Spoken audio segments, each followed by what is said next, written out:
Electron gain enthalpy, इसमें कोई number आ रहा है कॉर्नर में बेटा? मतलब क्या है इसका? इलेक्ट्रॉन को गेन करने की एंथैल्पी को बोलते हैं इलेक्ट्रॉन, बोलो, गेन एंथैल्पी। जैसे इलेक्ट्रॉन को लूज कराने के लिए, किसी भी एटम से बाहर निकलवाने के लिए एनर्जी देनी पड़ती है, ऐसे ही इलेक्ट्रॉन को ऐड कराने के लिए भी एनर्जी का फंडा है। देखो, अगर आप किसी भी एटम में ना इलेक्ट्रॉन को ऐड कराते हो, पहली बात तो रिमूव करा देते तो क्या होता था? अगर इलेक्ट्रॉन को रिमूव कराना तो आपको एनर्जी देनी पड़ती है, पर अगर इलेक्ट्रॉन ऐड होता है तो ये आपको एनर्जी देता है। द एनर्जी रिमूव्ड, देखो ध्यान से देखो, इसकी डेफिनेशन पढ़ो। हमने डेफिनेशन क्या लिखी थी इलेक्ट्रॉन गेन एंथैल्पी की? Everybody read. या the energy required to remove, ये तो आयनिक एंथैल्पी हो गई, कहाँ पढ़ा था हमने भी? तुम कॉपी में, yes, the energy change when the electron is added to an isolated gaseous atom. किसी भी गैसियस एटम में जब भी एक इलेक्ट्रॉन ऐड होता है तो जो एनर्जी चेंज आते हैं उसको बोलते हैं electron gain enthalpy. Most of the time अगर इलेक्ट्रॉन यहाँ ऐड ऑन हो रहा है तो एनर्जी रिलीज होती है, और ये जो इलेक्ट्रॉन गेन एंथैल्पी होता है ना, ये हमेशा कैसा होता है? नेगेटिव। जितनी नेगेटिव एनर्जी होगी ना, उसका मतलब एटम उतना आसानी से इलेक्ट्रॉन गेन करेगा। जितनी नेगेटिव एनर्जी का मतलब दीदी, जितनी नेगेटिव एनर्जी यानी कि एटम तुम्हें उतनी एनर्जी दे रहा है, एटम उतना क्रेजी है इलेक्ट्रॉन लेने के लिए। अब एक बात बताओ, आपको एक घर खरीदना है, ठीक है, और वहां पे नॉमिनेशंस चल रहे हैं, समझते हो? या वो बोलते हैं ना, क्या होता है वहां पे? हाँ, उसको क्या बोलते हैं? नहीं, हाँ, तो ऑक्शन चल रहा है, नीलामी is the auction in English. तो there is an auction and you are about to purchase something, so how much amount you are going to pay over there, exactly the auction valuable part is all yours, okay? So it is like that कि atom कितनी energy दे रहा है तभी atom को क्या मिलेगा? Electron मिलेगा। तो इलेक्ट्रॉन मिलने के लिए एटम कोशिश करता है वो ज्यादा से ज्यादा एनर्जी दे, क्योंकि वो एनर्जी आप उसको नहीं दे रहे, वो आपको दे रहा है, इसलिए एनर्जी की वैल्यू किसमें होती है? माइनस में। समझ में आया? अगर एटम को ज्यादा जरूरत है तो वो ज्यादा एनर्जी देगा और एनर्जी ज्यादा माइनस में होगी, पर अगर एटम को कम जरूरत है वो कम एनर्जी देगा। इतनी जरूरत नहीं है यार, तो आप बोली भी कम की लगाओगे, है ना, ऑक्शन में कम अमाउंट पे करोगे, अगर आपको लगता है वो मेरे को इतनी इंपॉर्टेंट नहीं है चीज, आप एक बार बोल के रह जाओगे, समझ में आ रही, तो आप कम एनर्जी देंगे। पर अगर ऑक्शन वाले तुम्हें जबरदस्ती चीज देना चाहते हो, अगर ऑक्शन वाले तुम्हें जबरदस्ती चीज देना चाहते हो तो वो क्या करेंगे? वो कहेंगे पैसे भी ले लो और ये चीज भी ले लो, यस और नो? तो इनर्ट गैसेस में, नॉर्मल गैसेस में, ग्रुप नंबर 18 में यही होता है, वो तो बिल्कुल नहीं चाहते इलेक्ट्रॉन, उनके तो सारे शेल भरे हुए हैं। जब उनमें तुम्हें इलेक्ट्रॉन ऐड कराना होता है तो इन बेचारों की इलेक्ट्रॉन गेन एंथैल्पी पता है कैसी है? पॉजिटिव। इनको तो एनर्जी देनी पड़ती है जबरदस्ती कि तुम इलेक्ट्रॉन ले लो। समझ आया? तो किन की इलेक्ट्रॉन गेन एंथैल्पी पॉजिटिव होती है? जिनमें बहुत जबरदस्ती हम ऐड ऑन करा रहे हैं इलेक्ट्रॉन, और जिनको जरूरत से ज्यादा इलेक्ट्रॉन की बहुत ज्यादा जरूरत है, उनकी एनर्जी कैसी होती है? बिल्कुल माइनस में। और कम माइनस में किसकी होगी? जिसको इलेक्ट्रॉन की जरूरत थोड़ी कम है। समझ में आया? पक्का? अब हम लोग इसके फैक्टर्स पर आते हैं। मैंने क्या क्या फैक्टर्स लिखवाए? फर्स्ट बोलो। Nuclear charge. देखो सबसे पहले, हायर द न्यूक्लियर चार्ज,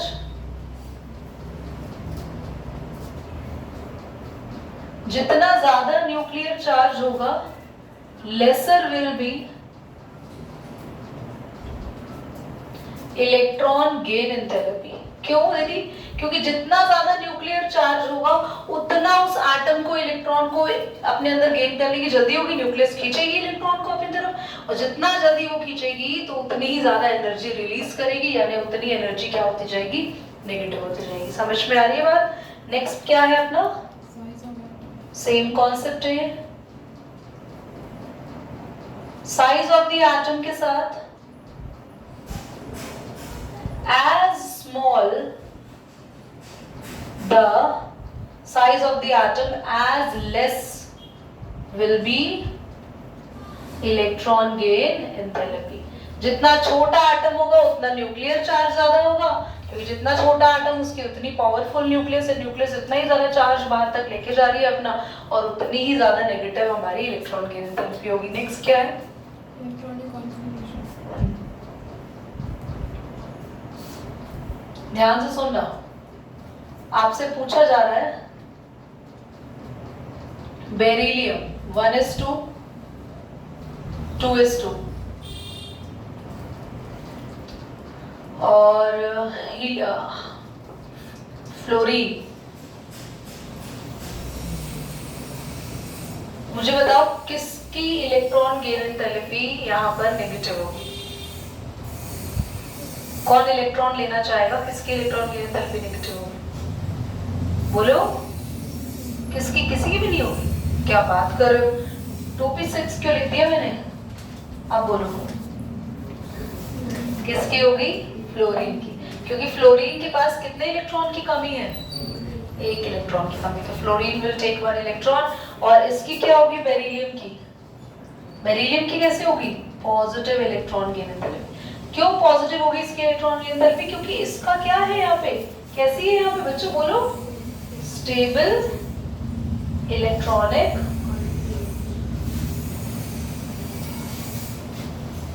और ये कैसी है? नॉट स्टेबल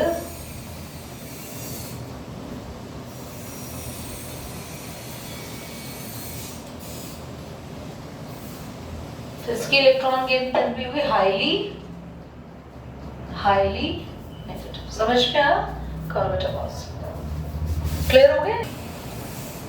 फटाफट से सीखना. हमें पढ़ना है वेरिएशन अलोंग पीरियड. आप लोग बताओगे मुझे, फटाफट बताना बच्चों. पीरियड में अगर हम लोग लेफ्ट टू राइट जाते हैं तो एटम का साइज क्या होता है? क्विकली छोटा होता है. Very good. Size decreases. और अगर साइज डिक्रीज होगा electron gain enthalpy will be more negative. जितनी नेगेटिव है इलेक्ट्रॉन गेन एंथैल्पी, एटम उतना जल्दी इलेक्ट्रॉन को क्या करेगा? गेन करेगा. समझ आ रही बात? नाउ अलोंग द ग्रुप क्या होगा? Along the group. Very good. Down the group आते हैं हम लोग. तो साइज क्या होता है? साइज ऑफ एटम increases, बढ़ता है. So electron gain enthalpy will be थप्पड़ लगेगा. पॉजिटिव बोलते हैं, लेस नेगेटिव. पॉजिटिव तो सिर्फ उनकी होती है. अब देखो मैं तुम्हें 3 एटम का कंपैरिजन दिखाऊंगी, तुम सीख जाओगे लेस नेगेटिव मोर नेगेटिव किस किस के. पहले बोलो ये सीख गए? ठीक है. अब मैं तुम्हें तुम्हारा कंफ्यूजन क्लियर करती हूँ. I am giving you 3 atoms here और मैं तीनों एटम में ये बताऊंगी किसकी नेगेटिव होती है, किनकी पॉजिटिव होती है और किनकी मोर नेगेटिव होती है. एवरीबॉडी. सबसे पहले हम लेंगे सोडियम, फ्लोरीन, हीलियम. सोडियम है फर्स्ट शेल में 2, फिर 8, फिर 1. फ्लोरीन है फर्स्ट शेल में 1, फिर 8. हीलियम है फर्स्ट शेल में 2. फ्लोरीन को सबसे ज्यादा इलेक्ट्रॉन की जरूरत है, क्योंकि एक इलेक्ट्रॉन मिलते ही इसका लास्ट शेल पूरा कंप्लीट हो जाएगा. तो it is more and more negative. क्या आपको बात समझ में आई? फ्लोरीन को एक ही इलेक्ट्रॉन की जरूरत है ना. आर्यन सॉरी 2 था. Thank you. ये बात पहले बोल देते, इस पे कंफ्यूज होने की कोई बात ही नहीं थी. इधर देखो, सोडियम के लास्ट शेल में हाँ वो इलेक्ट्रॉन लेगा नहीं, 1 को डोनेट करना चाहेगा. पर क्या अगर इसको इलेक्ट्रॉन जबरदस्ती देंगे तो इसमें जगह है इलेक्ट्रॉन आने की? बोलो. शेल तो है ना. तो इसकी क्या होती है? Less negative. मतलब इलेक्ट्रॉन हम लोग इसको दे सकते हैं. ये हो जबरदस्ती इलेक्ट्रॉन ले लेगा तो थोड़ी सी एनर्जी हमें दे देगा. इसमें जगह नहीं है.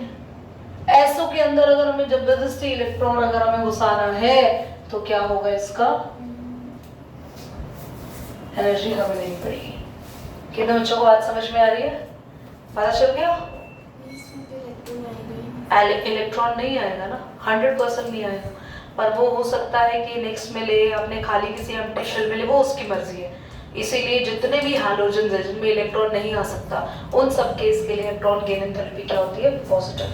मतलब हमें जबरदस्ती एनर्जी देनी पड़ती है। और हैलोजन्स को हटा दो तो जो आराम से इलेक्ट्रॉन ले लेते हैं उसकी मोर नेगेटिव, जो इलेक्ट्रॉन थोड़ा मुश्किल से लेते हैं उनकी लेस नेगेटिव। सबको समझ में आया? ये पूरा इंपॉर्टेंट चीज हम आज समझने वाले हैं, ध्यान से देखना। मैंने ये बता दिया जितने भी हैलोजन्स होते हैं उनकी electron gain enthalpy highest negative होती है।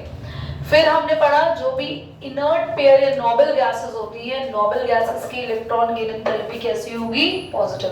पर कुछ ऐसे सिलेक्टेड एलिमेंट है जैसे बेरिलियम, मैग्नीशियम, नाइट्रोजन, फास्फोरस, इनके फुली फिल्ड होते हैं। क्यों? बेरिलियम होता है 1s2, 2s2, magnesium 1s2, 2s2, 2p6, ये हाफ फिल्ड है 1s2, 2s2, 2p3, ये 1s2, 2s2, 2p3, 3s2, 3p3। Beryllium magnesium group number 2 और नाइट्रोजन फास्फोरस ग्रुप नंबर 15 के नीचे के एलिमेंट्स नहीं ले रहे, बस ऊपर के दो एलिमेंट्स की बात कर रहे हैं। इनकी इलेक्ट्रॉनिक कॉन्फ़िगरेशन में हमारे पास ऑलमोस्ट जीरो हो जाती है। जीरो के पीछे का मतलब है, सुनो ध्यान से, beryllium, magnesium, nitrogen, phosphorus electronic configuration almost zero का मतलब क्या कहना चाह रहा है? प्लीज ध्यान से सुनना। ये किस कैटेगरी में आ रहे हैं? ये नोबल गैसेस तो नहीं है। क्या ये नोबल गैसेस है? नोबल गैसेस होते तो इनकी इलेक्ट्रॉनिक कॉन्फ़िगरेशन कैसी हो जाती? पॉजिटिव, मतलब जीरो से ज्यादा। समझना, दिमाग लगाना। ये नोबल गैसेस होते तो इनकी इलेक्ट्रॉनिक कॉन्फ़िगरेशन होती जीरो से ज्यादा, पॉजिटिव। ठीक है, अब हम पढ़ रहे हैं जो इलेक्ट्रॉन आसानी से ले लेते हैं उनकी इलेक्ट्रॉनिक कॉन्फ़िगरेशन कैसी है? नेगेटिव, है ना? नेगेटिव किसकी इलेक्ट्रॉनिक कॉन्फ़िगरेशन? जो इलेक्ट्रॉन ले लेता है। पर हमने नेगेटिव में भी एक और फैक्ट पढ़ा था, लेस नेगेटिव, जो इलेक्ट्रॉन आसानी से नहीं लेते, पर इन बेचारों की इतनी लेस नेगेटिव होती जाती है कि ये लेस नेगेटिव होते होते ऑलमोस्ट जीरो पे पहुंच जाता है। इसके पीछे रीजन सिर्फ ये है क्योंकि ये चारों जो है थोड़े स्मॉलर साइज में आ जाते हैं, छोटे साइज के एटम्स हो जाते हैं। अपने ग्रुप में सबसे छोटे यही तो है, ग्रुप नंबर 2 में सबसे छोटे यही दोनों है, बाकी का तो नीचे का पूरा ग्रुप बड़ा होगा। ग्रुप नंबर 15 में यही दोनों छोटे हैं, तो ग्रुप नंबर 2 और ग्रुप नंबर 15 में बस ये एक्सेप्शन ध्यान रखना, ऊपर के दो एटम्स जो है ये इतने लो नेगेटिव हो जाते हैं कि लो नेगेटिव होते होते, कम नेगेटिव होते होते ऑलमोस्ट जीरो पहुंच जाते हैं। क्या दो रीजन है इसके? एक तो साइजेस छोटा है और ऊपर से कॉन्फ़िगरेशन कैसी है दोनों की, इलेक्ट्रॉनिक कॉन्फ़िगरेशन कैसी है दोनों की? स्टेबल है। समझ में आ रही है बात? पक्का क्लियर हो रहा है ना? डाउट तो नहीं है? ठीक है, अब आते हैं एक सबसे इंपॉर्टेंट ट्रेंड पे जो 100% आपके पेपर में आएगा। हैलोजन का जो ग्रुप है, ग्रुप नंबर 17, वो क्या है? जल्दी बताओ। फ्लोरीन, क्लोरीन, ब्रोमीन, ये है ना? हमें पता है जो सबसे इन दोनों की बात हो रही है। Although fluorine is smaller in size, fluorine का साइज कैसा है? छोटा है। बट एक बात बताना, जो छोटा साइज का है वो जल्दी इलेक्ट्रॉन लेगा या बड़ा एटम जल्दी इलेक्ट्रॉन लेगा? छोटे वाला। Although fluorine is smaller in size, but electron gain enthalpy of chlorine is more negative. ये तो उल्टा हो गया केमिस्ट्री में, बस ये यहीं पर ही उल्टा हो रहा है, इसलिए पढ़ना है। उल्टी चीजें केमिस्ट्री में क्वेश्चन बनकर आती है। फ्लोरीन छोटे साइज का है, फ्लोरीन जल्दी इलेक्ट्रॉन लेता, फ्लोरीन की electron gain enthalpy more negative होती, पर ये उल्टा इफेक्ट कहां से आ गया? Why chlorine. मेरी बात समझ में आ रही है? Again I am repeating, fluorine is smaller in size amongst all the complete group number of 17. Even though fluorine is smaller in size, why the electron gain enthalpy of chlorine is more negative? भाई chlorine की electron gain enthalpy इतनी negative क्यों है? Fluorine की होनी चाहिए थी। मतलब सीधी सीधी बात आपसे ये बोली जा रही है कि फ्लोरीन से जल्दी इलेक्ट्रॉन कौन गेन कर पा रहा है? Chlorine. Now the question is asking, क्योंकि फ्लोरीन छोटा है, इलेक्ट्रॉन उसमें जाना चाहिए था, बट क्यों वो क्लोरीन में जा रहा है? इसके पीछे रीजन बहुत ध्यान सुनना। फ्लोरीन का साइज बहुत ज्यादा छोटा है। फर्स्ट शेल में 2 इलेक्ट्रॉन और नेक्स्ट शेल में कितने इलेक्ट्रॉन आते हैं बच्चों? 7। 1 2 3 4 5 6 7। ये मैंने एक्चुअली फ्लोरीन को ऐसा बनाया, ये और भी छोटा है। It's like that, first shell में 2 इलेक्ट्रॉन और सेकंड शेल में 1 2 3 4 5 6 7 इलेक्ट्रॉन है। अब इसमें इतना स्पेस नहीं होता कि एक इलेक्ट्रॉन और आ जाए।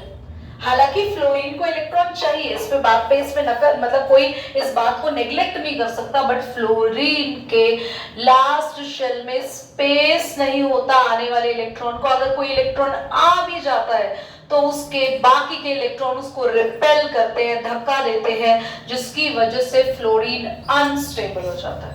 Are you getting my point? बल्कि ये इफेक्ट किसमें देखने को नहीं मिलता? तो फ्लोरीन से जल्दी इलेक्ट्रॉन कौन ले लेता है?